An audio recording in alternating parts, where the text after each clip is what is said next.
But these stories, I always look for the humanity in the inhumanity. That's my absolute must. You have to have a redemptive ending. You have to have a story that inspires you.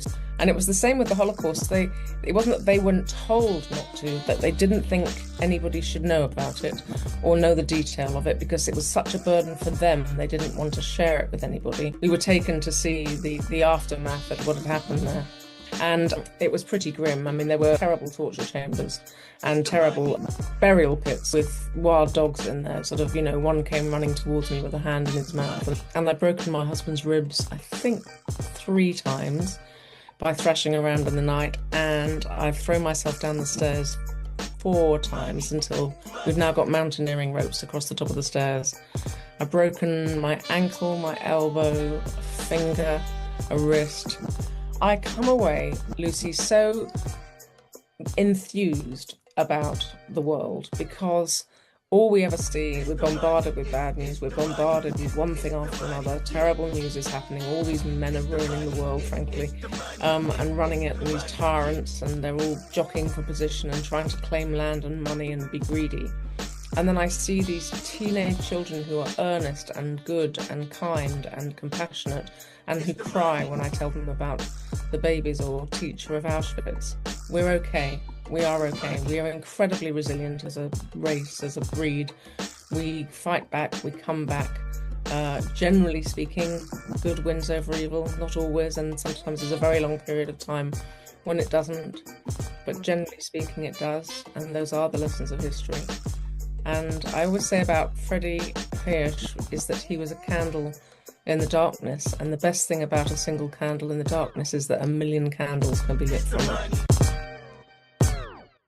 Hello, everyone, and welcome to How to Have Extraordinary Relationships podcast with me, your host, Lucy Cavendish, author and therapist.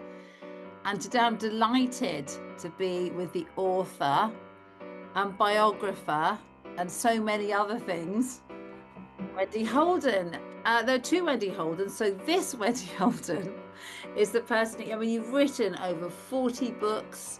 Your latest book is The Teacher of Auschwitz. Before that, we've had Born Survivors.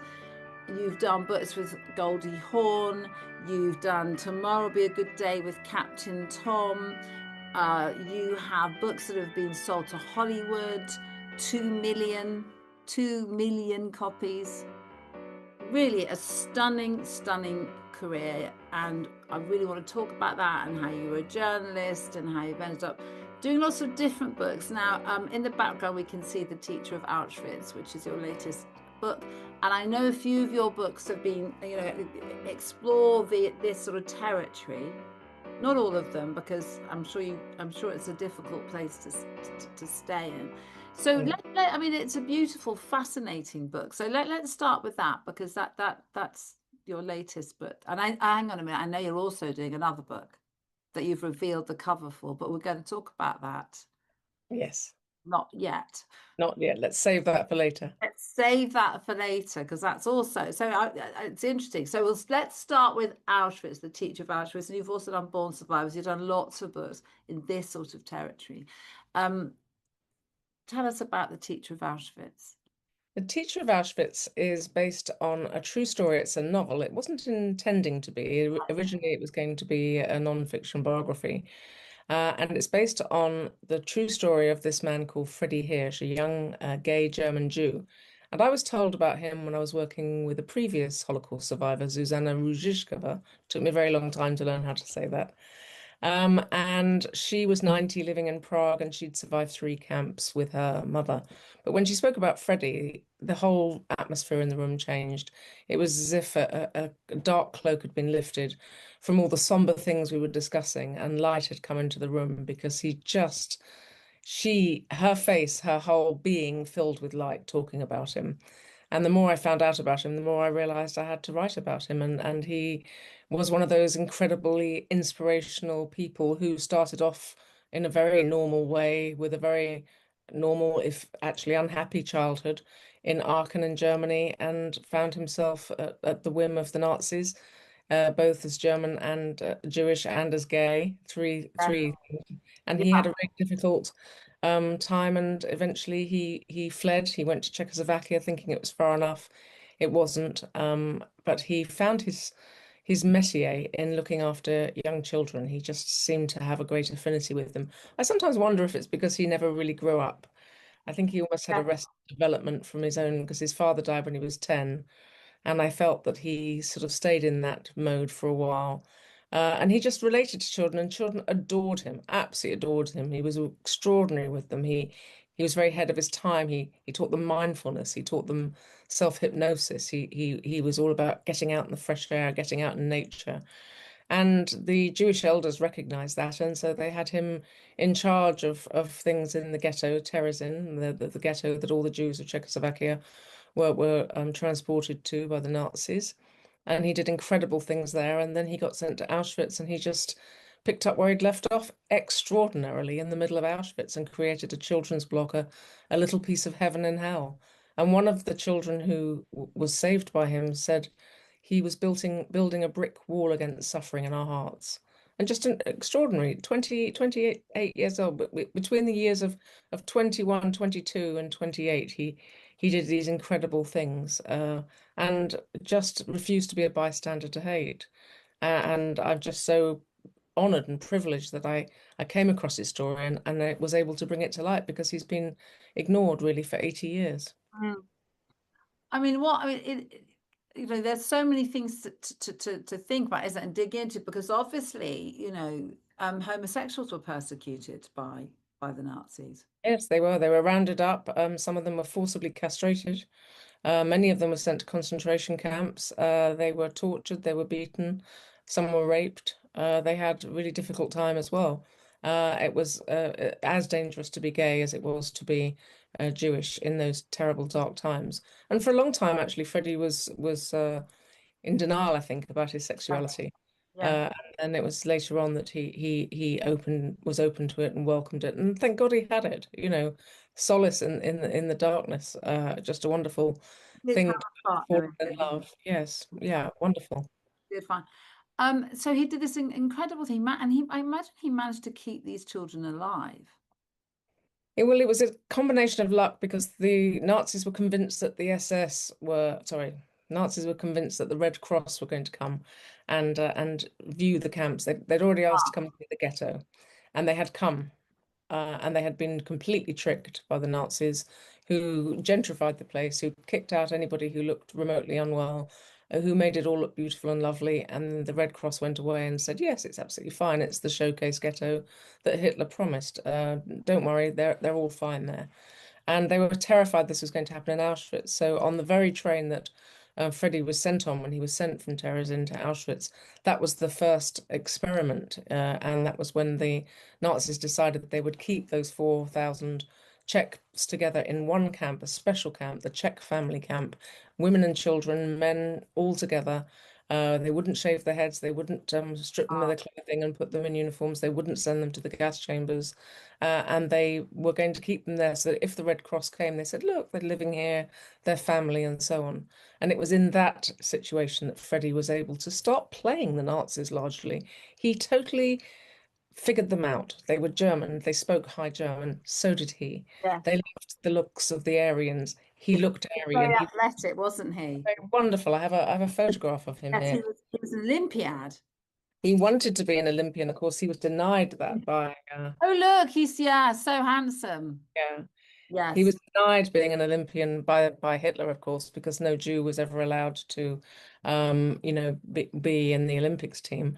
But he realized all these things, and he realized that the Germans appreciated somebody who was well dressed, somebody who had clean fingernails, the hair was groomed, stood to attention. He clicked his heels, he saluted them, he looked them straight in the eye in a place where the most sensible thing in the world was to keep your head down and never make eye contact with anybody. And he demanded privileges for the children, never for himself, but for the children. And I think they admired his chutzpah. One of them told him that if he wasn't Jewish, he'd have made a marvelous member of the Waffen SS. Because he was strict. I mean, appropriately strict, wasn't he? He wasn't a kind of softy wafty. you know. No, he knew he had to be strict. He knew unless he instilled discipline in them, when the time came, which he very much hoped it would, that the Allies came and the camp was liberated, which would be a very, very chaotic few days, if not weeks, and things would go awry and there'd be shooting and people running around and desperate people. He knew that unless he had the children's absolute attention and they were disciplined and knew to look to him and follow him and do what he said, then he wouldn't be able to save them. So he was really rigorous about that. And he also knew that both in the ghetto and in Auschwitz, thousands were dying of diseases, mostly typhus from lice. And so he was determined to keep them vermin free. So even in the winter, he made them break the ice on the buckets of water and wash themselves. He made them take their tops off and roll around on the snow and rub snow into their hair so that the lice would be killed. And he didn't lose a single child on his watch. Amazing. So you're dealing and writing a lot about the human spirit, aren't you? You know, Born Survivors, which I think was the big beginning of the big bestsellers for you. Do you think would that be right in saying that? Yes, I had written a book about it, The Only Woman in the French Foreign Legion, which was published in 17 countries. That was called Tomorrow to Be Brave, and she was an amazing woman too. But no, the first Holocaust book, proper Holocaust book, was Born Survivors in 2015, and that told the true story of three young mothers who hid their pregnancies from the Nazis and gave birth in the camps. And all three mothers and all three babies survived, even though the mothers weighed less than 70 pounds at full term, and the babies weighed 3. But these stories I always look for the humanity and the inhumanity. That's my absolute must. You have to have a redemptive ending. You have to have a story that inspires you. So even if the journey of that story, the arc of the narrative is bleak and in some of the most terrible places one could ever imagine, there has to be light in the dark. There has to be something that carries you through, that when you close the book, you feel inspired by them. You feel better for knowing about them. That's really what I absolutely insist upon. I would only read that kind of book. And so I only write that kind of book. And that's what these books do share. And the more I write about it, the more drawn I am to it. I'm drawn back like a moth to a flame, really. But I Mm. do write these other books, what I call my antidote books in between, because you're quite right. There's only so much time you can spend deep in the Holocaust or in World War II, and not really come out either a drunk or insane, I think. Yeah. So I know I love it because journalism, which I was for 18 years, as you know, is such a different thing. Every single day is different. You never know what you're going to be doing. And I loved the variety of it. So I've made sure that have kept that variety in my career as an author. So were you a bookish girl? I think I read that, you know, your father had a lot of books that you like reading, but so, you know, tell me about your family of origin where you grew up. Well, my father was born in India. He was the son of British colonials. He lived there for the first 27 years of his life. He fought the Japanese in Burma in the Indian Army, a British officer in the Indian Army. He had a difficult war, but he survived it. He wasn't imprisoned, he wasn't captured, but many of his comrades were. My mother was in London and she was engaged to an 18-year-old parachute regiment soldier called Roy Thompson, and they were going to get married. She had her wedding dress, and aged 18, he was shot parachuting into Holland. So, and then after the war, my father married, and his first wife died of typhoid in India 8 months after they were married. So these two broken people came together and fell in love in London. He proposed to her at Windsor Castle. And it was a very lovely romantic story. He was by then living in Rhodesia, Zimbabwe as it is now. And she'd never really left London, virtually never really left England, certainly. And she went on a boat called the Union Castle. I think it took 3 weeks to Durban and then up to Rhodesia. And she married him in Salisbury Cathedral. And they probably would have lived there their entire lives if things hadn't happened back at home with my grandparents and my uncle on my mother's side that she was summoned home basically to look after her ailing mother. And my uncle had had a terrible car accident. So, there were things going on that she had to come home for, and then they came home. But when they came home, in the course of their marriage, which I think they got married in 1953, and they both died 12 weeks apart in 2002. So all those years, but in the course of that time, my mother was pregnant 9 times, and only 4 of us survived. So their lives were dotted with great sadness, great tragedy, but also great happiness and joy and love. And what inspires me most about them, and even when I'm talking about them now, even though they've been dead 23 years, is how positive they always were. No matter what happened, it was a bit like dear old Captain Tom, tomorrow will be a good day.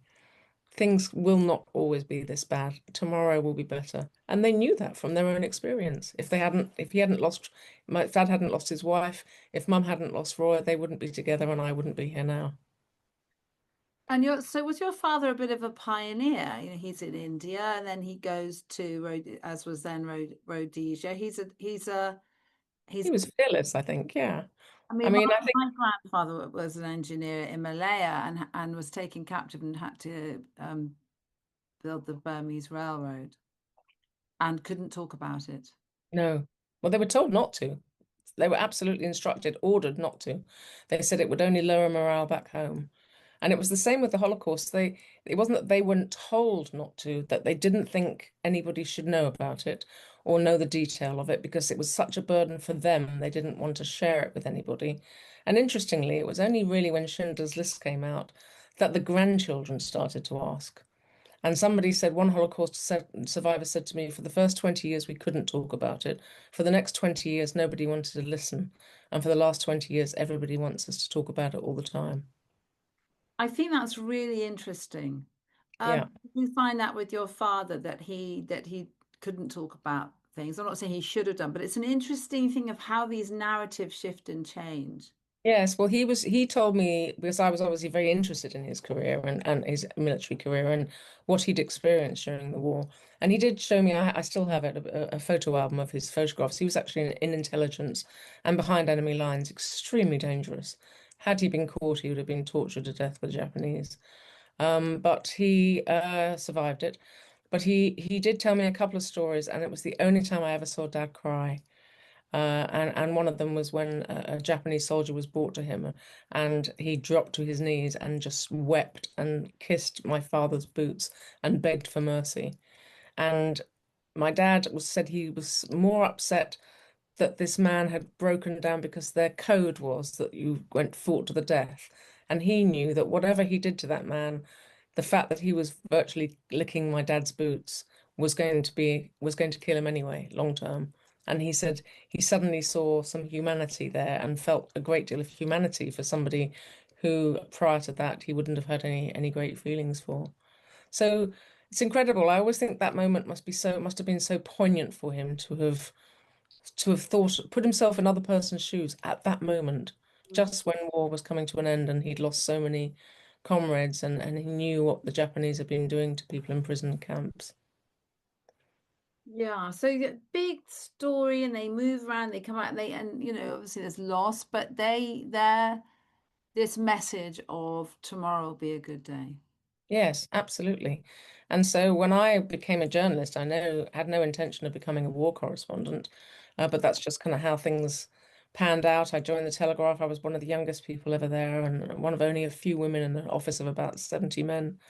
And Max Hastings took over as editor, Yes, and Max wanted to Hastings bring likes the war. and he wanted to bring in new blood, fresh blood, and bring women up actually. And he sent me off to the Middle East, and I was the longest serving reporter in Baghdad during the first Gulf War. And I went various other places and saw various other things, some of which I wish I hadn't seen. And I got PTSD from it in I would say a mild form compared to, modern day soldiers. But it was enough to make me realize that I needed, for my own mental health and for my marriage, to get out of that and to stay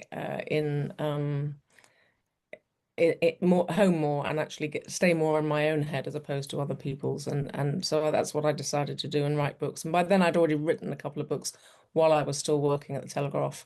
And so I knew that I could do it, and I knew that I could probably make enough money doing it. So I took this big leap, and it was the best thing I did. So what you didn't intend to be I don't think you intended to be a journalist, did you? I wanted to be an author right from the start. I think I was terribly precocious and told some sort of careers advisor at the age of 11 that I was going to be an author. I was going to write books, and they sort of said, "Well, you're a tad young for that, and you probably need a bit more experience. And perhaps you want to think about journalism." And I said, "Oh, what's that?" And he said, "Well, do your parents read a newspaper?" And I said, "Yes." They said, "What newspaper do they read?" I said, "The Daily Telegraph." And she said, "Will you be a journalist?" I said, "Okay, I'll be a journalist on the Daily Telegraph, and then my dad can read me." And of course, that's what I did because I'm that sort of person. Right, you're Precocious. sort of focused, you're sort of I'm going that way. Yes. No, I was one of those lucky people who knew from very early on that that's what I wanted to do. But it wasn't a choice, Lucy. It was I just knew. I mean, I was writing from the youngest age. I wrote a school play when I was 6, and it won a competition and was put on, and I was brought on as the Wow, stage playwright. It was called The Queen's Birthday Cake. brilliant. Yeah. So, I mean, I was just, but my father's influence was huge because his life in India had been quite hard. His father had lost everything in the big stock exchange crash in the 1920s and had come home to Britain to find out what was left and discovered there was nothing here, and he never went back. He died in a mental asylum here. Oh Um, no. and I think probably drank himself to death, and the more I think about it, and left my grandmother with 7 children. My father was the seventh child, and they lost everything. They lost their big home, their staff, and everything, and they had to move into a hovel really. And all schooling stopped for my father at the age of 11, which was the worst thing for him because he loved it so much. And he started reading and reading and reading and reading libraries. And I mean, in his old age, he was living in Sidmouth in Devon, and he read everything that he wanted to read in that library. He had to go to a different library He to just try and, read everything. yeah, just loved it. He just read everything, and he would be so passionate about books. And he would send me, if he read a book from the library that he really liked, he would go and buy me a copy and send it to me. And there'd be little tags on it saying, this is where I love this bit, and tell me when you get to this bit. It's just this incredible shared enthusiasm. But this was the man who read all my books when I was going through my teenage exams. He read all the books that I was studying so that I could ask him questions if I wanted to. What a wonderful father. He was amazing. He was absolutely a blessing in my life, and remains a blessing in my life. I have a portrait of him in my office, and I think about him all the time. And no, he's never left me. He was an incredible man, the father to all of us, wonderful father to all of us. And then, so you go into journalism, and because you know you're going to be an author, but that hasn't been facilitated as yet. No, I thought I'd have a little temporary stopgap as a journalist, and 18 years later, I was still there. But somehow you get sent into war zones. They don't make you the theatre critic, or they don't say go and try on cold creams, or I don't know. No, it's probably because I'm so gobby. Yeah. So what ends up with you being sent into war zones? Because it's really difficult work. Yes, well, it started off actually. The first foreign I ever did was to be sent to Kuwait. There was a hostage taking in the Middle East, and on board were very many Kuwaiti members of the royal family. And I think perhaps in their naivety, the British authorities thought Kuwaiti royal family has been taken, not realizing that Kuwaiti royal family is enormous. I mean, it's just hundreds and hundreds and hundreds of them.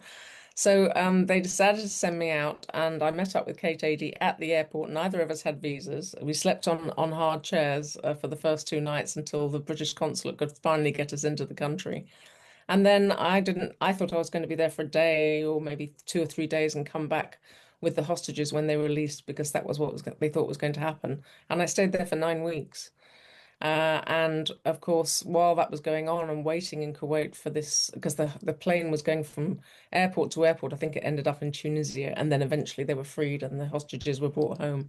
But while I was out there in the Middle East, sort of twiddling my thumbs, I started to write other stories about the Middle East and look obliquely at sort of different aspects of life out there and write them for the paper. And I think I did it out of boredom, really. And because I'm that sort of person, I'm not somebody, who's going to sit and lie by the pool and just drink cocktails all day, much as I love that. So I think that drew attention to myself. So it was 1990, I joined in 1996, so I was 25, 26. So, and keen, I was keen, I knew that this was a chance for me to make a mark as well. Were there times when things were very dangerous? Because obviously, you've got PTSD, so I imagine you saw things that are pretty hard to see. Yes, in Iraq, definitely. We were taken several occasions. I didn't know if I was going to make it. We were taken to see by the authorities to see when the Shia was were fighting with the Sunnis in the south near Basra.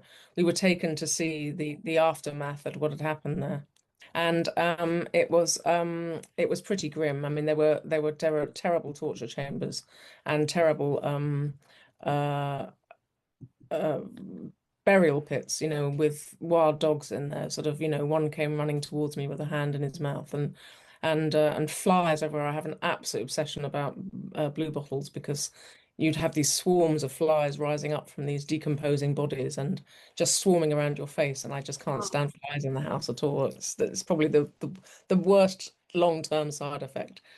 And then another time I was with BBC Crew, and we were flying down to somewhere, Basra, I think again, and Jim Baker, the State Secretary of State, American Secretary of State, flew in as a surprise, and there's suddenly a no-fly zone. So our military helicopter was forced to land, and it landed right in the middle of rebel territory, oh, and uh, and we had to stay a night in the Shat Al Arab Canal, on the edge of the Shat Al Arab Canal, which is aptly named, I can tell you.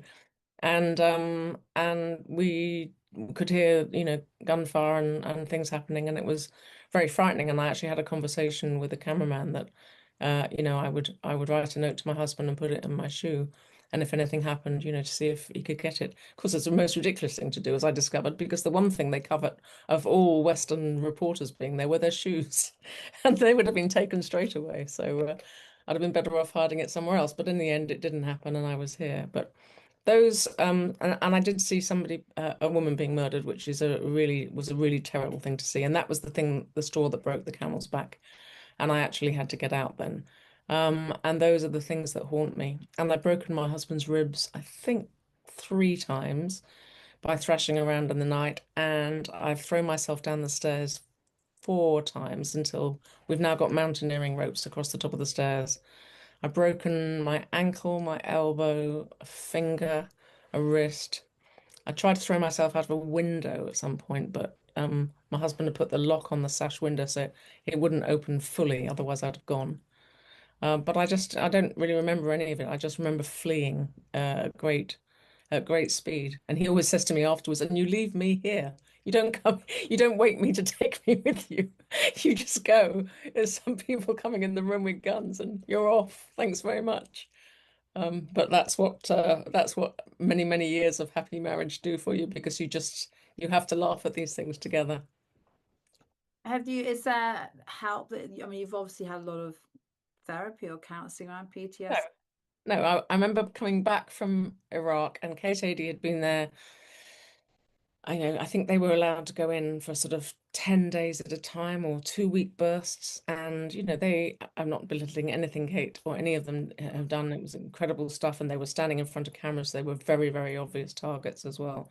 But I can remember her being met by a sort of team from HR. Well, they didn't really have HR back in those days, but, it was the equivalent of HR to meet her and sort of, debrief her and everything. And there was my husband standing there with a bunch of garage flowers. And then I beat him up 2 nights in a row in my mad dream. So yeah, that was the only therapy I had. But I developed my own therapy by walking away from news stories like that, and from taking back control, if you like, taking back control of my life, what I was writing about, what I was focusing on. But interestingly, I keep being drawn back to war. I keep being drawn back to those extreme situations. And I suppose that it's become a kind of addiction, because no matter how much I think I'm not going to do another one, I'm going to stay in something else, and I don't know, write a thriller or something else. It seems to draw me back in. And actually the stories seem to find me too. Yes, they do seem to find you. I mean, there's definitely something in the redemptive power of it, isn't it? There's a sort of healing. I'm not saying necessarily for you, but generally, this Yeah, the idea that awful, awful things can happen, things that we don't think could ever happen, that one human being could do to another human being. yeah. it's almost find almost, it's like for many of us, it's like you can't really compute this idea. No, no, no. But the wonderful thing is that all these people, Freddie, if the war hadn't happened, would have become a youth leader. He may have become an Olympian. He would have had a very difficult time as a gay man in Aachen in Germany. And I suspect he probably would have had to leave Germany anyway and probably go somewhere like Czechoslovakia, which was a new democracy and very liberal. But his life would have been very different. It wouldn't have been exceptional. He wasn't pushed into becoming exceptional, if you like. And the same with the three mothers. They were young, beautiful, wealthy wives, new wives, all in love, all married for love, to men and good families. And they were going to have children and they were going to, do good works and not really work. They would have staff, they would have everything, and their lives would have gone unreported, unrecorded, and yet they became these incredible, resilient human beings who just kept going, kept going, kept going for the sake of their unborn babies.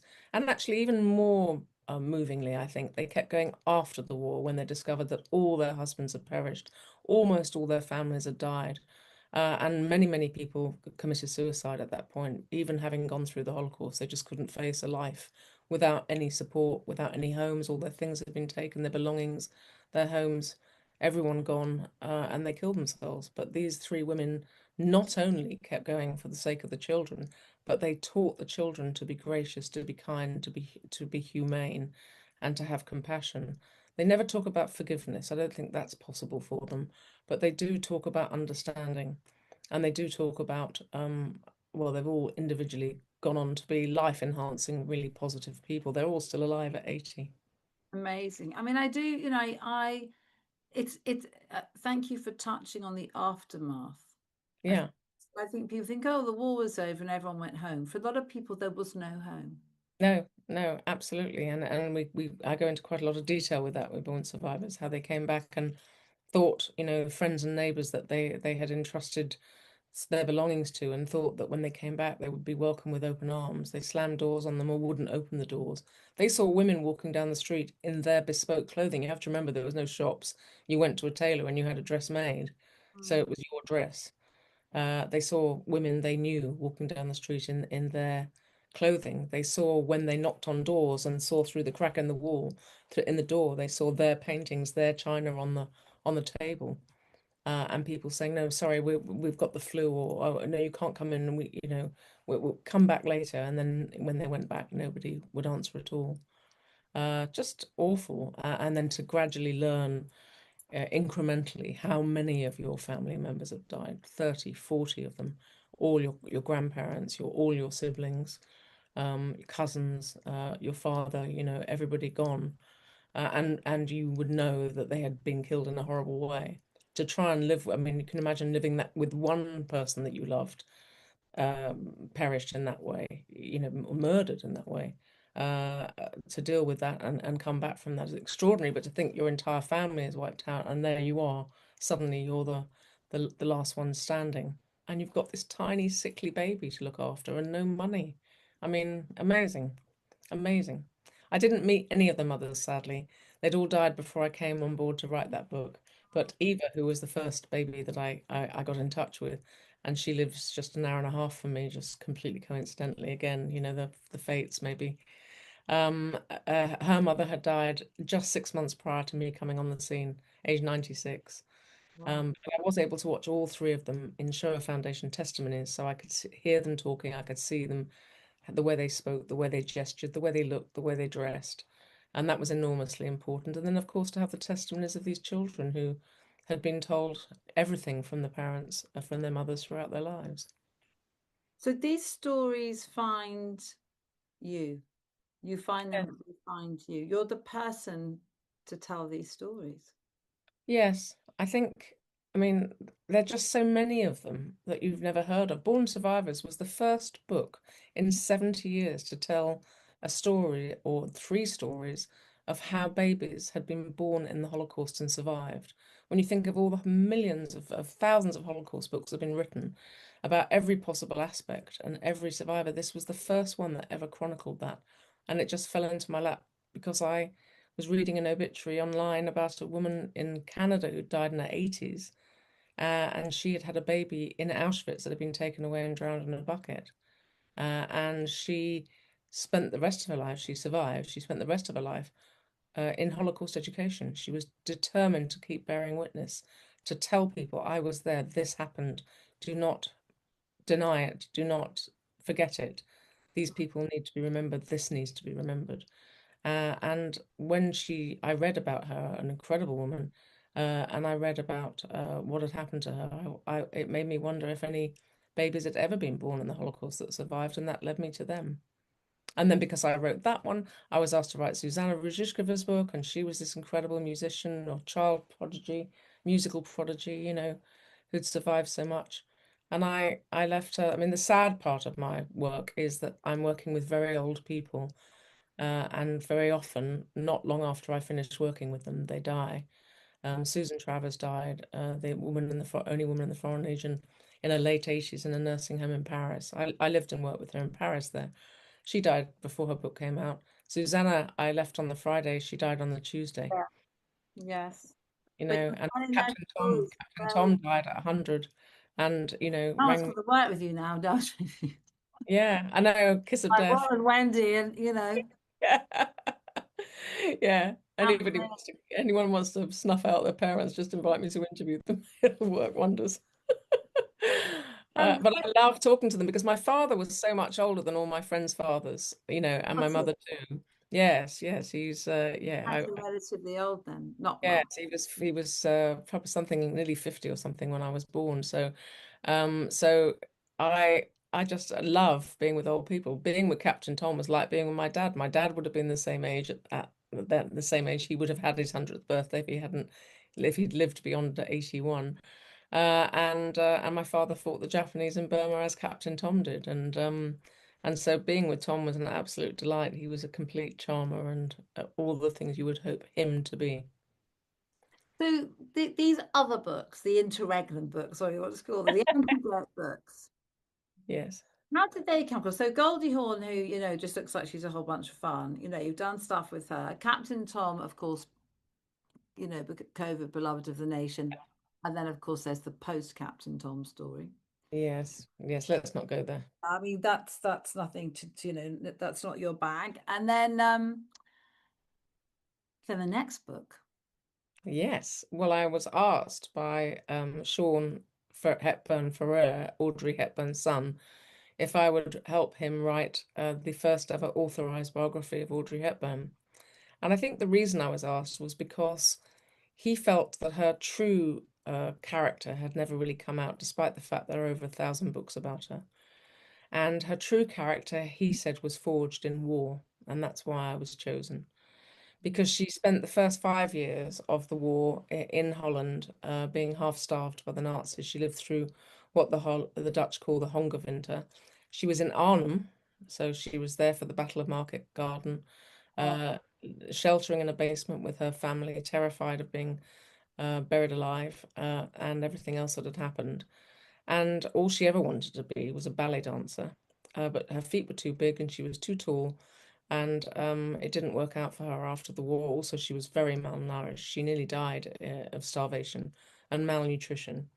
So she just had lost all those years of training. She'd lost the stamina, and she needed to earn money. She and her mother needed to earn money. They were in London by then, and she did some bit parts of chorus girls. She was on stage with Bob Monkhouse, Tommy Cooper, and Norman Wisdom in one show. poor Audrey. Yeah, I guess that's what I thought. But Bob Monkhouse said even then, even though she was the sort of worst dancer and the slightly ungainly and clumpy, people couldn't take their eyes off her. She was mesmerizing. Her face was so mesmerizing. And of course, somebody spotted that, and she ended up starting getting film roles. Completely fell into her film career by accident. A total surprise to her. And I'm sure she had imposter syndrome her whole life. Mm. She absolutely was a people pleaser, desperate to please, based largely on the fact that her father walked out on the family when she was 6 and she was an only child. And that was a devastating thing for her. And then the whole war and being separated from her family and being in Holland and so on. And then she was sent to Kent in boarding school in Kent. So again, separated. A lot of abandonment issues, and that all these terrible things forged her and made her this incredibly lovely people pleaser. And as a people pleaser and somebody who had this incredible level of empathy and compassion for other people's suffering, much of which she'd witnessed herself, she Yeah. was the perfect person to become an actress because she could always put herself in somebody else's shoes. And Yes. she had a very deep affinity with Anne Frank, who was exactly the same age as her during the war and was only a few hundred miles away in Holland, hiding in an attic while Audrey was hiding in a basement. And she sort of channeled Anne Frank, I think, throughout her life. And then, of course, in the final 5 years of her life, she became the most famous, the most successful, the most influential goodwill ambassador for UNICEF, Yeah. and went to places people weren't going. I mean, Somalia and Sudan and Ethiopia and places that, all government advice was you don't go there. There's no representation there. There's no security. There's nothing. It's completely lawless. And she would say, no, that's why I'm going. And she spent her last 5 years devotedly going to all these war-torn places, Vietnam post-war, extraordinary things she did. And so her life began and ended with war. And that's the thread that really runs through the whole book. And it was such a privilege and a delight to read about her, to listen to interviews about her, to speak to people about her, to watch all her films. Can you imagine that gig? That was wonderful. And then to bring her to life with Sean's blessing and with his help and his own personal anecdotes and editing notes and it's been lovely, and it's coming out in April worldwide. I know, amazing. Yeah. So, what do you do when you're not writing, or you always write? Because your books come out with such regularity, and you do such meticulous research. I can't imagine there's any downtime between one and the next. I don't sleep a great deal. I've never slept very well, even before PTSD. I'm somebody who, if I get 5 good hours a night, that's a really good night for me. So I Wow. quite often get up in the night and write, and I get off in the morning and write. I've just got one of those kind of busy brains that doesn't turn off, and Mm. that works when you're working. It doesn't always work when you want to have a relationship or everything else, but um, I really try and get the balance right. I really work at it since I gave up being a journalist to be working as a full-time author, and since we moved from London, from central London, from East London to Suffolk to be near the sea, and we have a small holding, and we grow our own organic vegetables, and I paint on Fridays, and I swim almost every day, very often in the sea. I do try and keep this balance right, walking the dogs and so on. We just have hens for a long time, and yeah, we've gone through that whole kind of moving to the country thing. We moved here in 1997, Oh yeah. so we've been here ever since, and made some wonderful friends and have a really good, strong social network. So I do play hard. When I stop writing, I really play hard, but all my friends know and understand, I hope, that when I'm in purdah, when I'm really up against it and I'm writing something, I can't just come for coffee, or I'm not a lady who lunches very often, Yeah. because I'm usually always working. And it's what drives me, really. I love it. I mean, I really do. I wake up every day excited about what it is I'm going to be writing that day. And I've always felt that way. I mean, obviously there are times when you're just about to start a project, and especially a book like Freddie, the teacher of Auschwitz, or Born Survivors. I think had to digest something like 45, 50 books for each of those books for research, because one thing I discovered very early on in my Holocaust career, if you like, is that accuracy is so important, because otherwise you come in for criticism from Holocaust deniers. And so that's really important. And I became a fellow of the Royal Historical Society, and I feel that's a great responsibility too. So there's a lot of reading and research to do, and I have to sort of digest it all and take it all in, and decide which parts I'm going to use for what. Um, so there's a lot of time. My husband says I spend too much time alone with my mind, which I suspect is absolutely true. But it's where all the good stuff happens in many ways. It's where all the stories unfold from, sometimes almost magically, as if I'm channeling it. I can't, I don't actually think about what I'm writing. It just sort of flows out of my fingers. And those are the moments that you cherish and long for the most, because that's when you do your best work. Wow, I love that idea. I love. Yeah. And have you, if you had a, have you learned something profound about the human condition? I know that's a difficult question. Well, my father's motto was be kind. Yeah. He always used that. He said it, and when Tom said the same thing, because I wrote his memoir, but I then wrote a little book called Captain Tom's Life Lessons, and Mm. his overriding message of that was be kind, think of other people, be kind. And so I mean, our world is in a really horrible, worrying state at the moment. But I spend a lot of my time talking in schools to children about the Holocaust and about the World War II history. And I do it because I find it really valuable, really important for me as well as I hope for them. I'm sometimes with Eva and the other babies from Born Survivors, and that's even more powerful for them to see in front of them somebody in the living flesh that Hitler intended to murder. And when we're speaking there and we're looking out that sea of faces, uh, and you can hear a pin drop, you can absolutely see the concentration, feel the concentration in the room. And when they come up to you afterwards and they want to sort of touch Eva or shake her hand or just stare at her, or they want to come and ask me about what I think is, the lessons are from these times and the lessons of history, or what I think is going to happen next, or what I think about anti-Semitism. And I'm talking teenagers really, because I only speak to year 9 and above about those particular subjects. I come away, Lucy, so enthused about the world, because all we ever see, we're bombarded with bad news, we're bombarded with one thing after another. Terrible news is happening. All these men are ruining the world, frankly, and running it, and these tyrants, and they're all jockeying for position and trying to claim land and money and be greedy. And then I see these teenage children who are earnest and good and kind and compassionate, and who cry when I tell them about the babies or teacher of Auschwitz, and who have a real sense of empathy and understanding and want the world to be a better place, and they want to go out into the world and do it.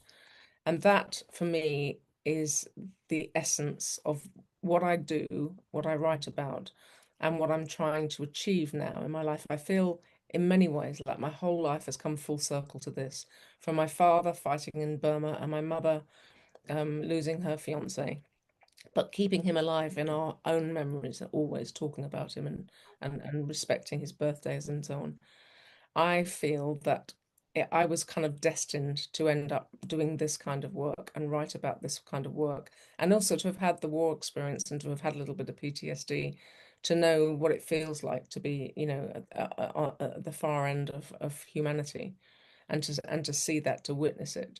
It allows me to fully engage with the subject, and hopefully fully engage the subject, the reader, with the subject as well, and then to go and talk to these young people and see the hope in their faces gives me great comfort. And I just think that we're okay. We are okay. We are incredibly resilient as a race, as a breed. We fight back, we come back. Generally speaking, good wins over evil, not always, and sometimes there's a very long period of time when it doesn't. But Mm. generally speaking, it does, and those are the lessons of history. And I always say about Freddie Hirsch is that he was a candle in the darkness. And the best thing about a single candle in the darkness is that a million candles can be lit from it. And that's what I try to think of. And when I leave the schools and when I leave the talks that I do, I ask people to go home and light a candle for Freddie Hirsch and light a candle for hope. Actually makes you want to cry. I sometimes cry when I'm giving my presentations, and I'm not ashamed of it. I'm Very, really not ashamed of it. yeah, very moving. One candle can light thousands and millions of candles. Yeah, it's true. And if we could all just think about that. And I say to these children, don't light a candle if you've got, fire alarms or, or there's anything flammable nearby. I had visions of houses burning down at my insistence. But yeah, I think it's just the idea of it, to go and light a candle and say, that is hope. that little flickering flame in the darkness is hope. And that's what we have. We all have it. Yeah, we They do. say it's the last thing to die, and it's something we have, and it's something we can nurture.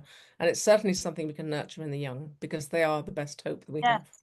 absolutely. I think it's really, really important to hold on to that. Yeah, yeah, really is. Thank you on that note. Thank you so much for giving us this time. It's very moving and very important. What you're doing is really moving and really important. I didn't intend it to be, but then I didn't intend to be lots of things, and it seems to Well, have happened. yeah, but you're doing something for all of us. Yes, yes, yes. And I'm doing it for me too, hugely for me. Mm. You know, it's a wonderful thing to get up and write about somebody like Freddie Hirsch for a day or a week or a month or a year or 2.5 years is is such a privilege, such an honor to be able to chronicle these stories. Because when I'm gone and Freddie's long gone, that book will remain, that story will remain. You know, as a copy in the British Museum, there's a copy in the Smithsonian. It's there. Well, it is for now in the Smithsonian. Who knows? But yes, it's an enormous honor and a privilege, and particularly actually, Susanna I loved so much, and Captain Tom I loved so much, and Susan Travers I loved, and it, you know, I'm speaking for the voices of the voiceless, you know, the people that are no longer here, and I think that's so important because they deserve to be remembered and honored, and the way we can honor them is to be kind. End of. So where can people find more about you? Obviously, there's a lot. I mean, your website, I think, is if they want to know a lot about you and find out about all your books, that isn't Yes. difficult, but WendyHolden.com, yes. that's As you say, there is another Wendy Holden who writes chick lit and royal fiction, but that so, ain't me. yeah, okay. So you've got to get the right Wendy Holden. Right, Wendy Holden. It's interesting because you put your name on Amazon and both of us come up, all books come up. People must think, oh, she writes about the Holocaust, and then she writes a book called Pastures Nouveau. Well, listen, there's Lucy Cavendish that's a tarot reader very successfully in Oh, Australia. And people keep saying to me, I didn't know you'd made oracle cards. And I'm like, well, you know. a woman of many talents. Yeah. There's a So, Wendy Holden who makes shoes, and I thought, oh, that's marvelous. I must have some Wendy Holden shoes, but they're really not my thing. They're a bit Minnie Mouse, if you know what I mean. so and your books are available. The Teacher of Auschwitz is the latest book. That's available now, isn't it? It is, and Audrey is available. Intimate Audrey is available for pre-order. Please support your local bookshops if you can. Absolutely. That's something very dear to your heart, I know. So if you have got a local bookshop, please go and buy it there. And if they don't have it, ask them to order it in. Exactly. Exactly. And Brilliant. also use your library. If you don't want to buy the book, go to your library, lose your library. Keep our libraries open, please. They are so important for so many people who can't afford to buy books. Yes, My father lived on libraries when he was young. He just lived in them, and it gave him the broadest depth of knowledge, extraordinary range of interests, because he just read everything in it, and it was wonderful. It was an escape for him from a pretty difficult life. great. Thank you so much. My pleasure. Thank you very much for having me.